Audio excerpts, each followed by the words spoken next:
America has a history of discrimination.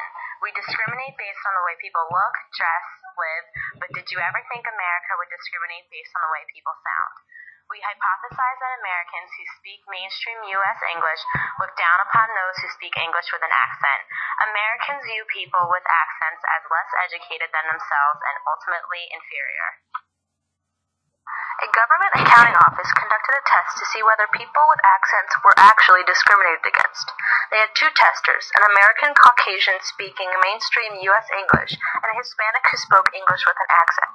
The Hispanic called regarding an ad in a local newspaper for an interview with the Sunday Chicago Tribune.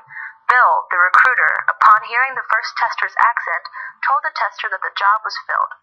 15 minutes later, the Caucasian called regarding the job and immediately was invited into the office for an interview and proceeded to get the job.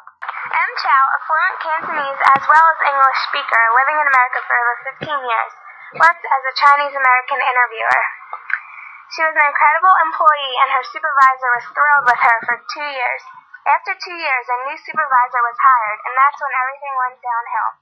Chow stated that it was stressful because he monitored me every day, telling me that I did something wrong here, didn't say certain words right. The new guy finally pushed her out of the company because he viewed her as an uneducated and unqualified for the job. A man named Manuel, a Filipino in the U.S., took a civil service examination to be able to qualify for employment. Of the 700 applicants, Manuel scored highest on the test. He applied for a job at the DMV and was refused because of his Filipino accent. Manuel took his case to court and was deemed proficient in English, but was said to have a difficult manner of pronunciation, which apparently made it all right to be refused the job. 34 million U.S. residents are foreign-born and nearly 11 million are not fluent in English.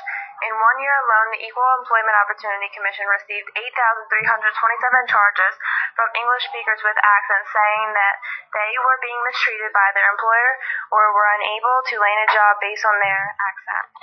To prove our point on a more local level, we interviewed a select group of people, Temple students, on how they feel about people with accents. One student said, and I quote, "When I think of accents in general, I think of fast food." This student went on to explain that the number one place you find people with accents is in fast food restaurants working behind the counter. Another student said, "When I think of people with Indian accents, I think of Dunkin' Donuts." In associating internationals with fast food places and convenience stores, we limit their potential. The average American would never settle for a part-time job, let alone a full-time job at a fast food restaurant. We look down upon those places, which means we look down upon the people working in them. In reality, though, by continuing the stereotype of foreigners working fast food restaurants, we're making it harder for them to assimilate into American culture. Americans discriminate based on the stereotype that comes with the accent.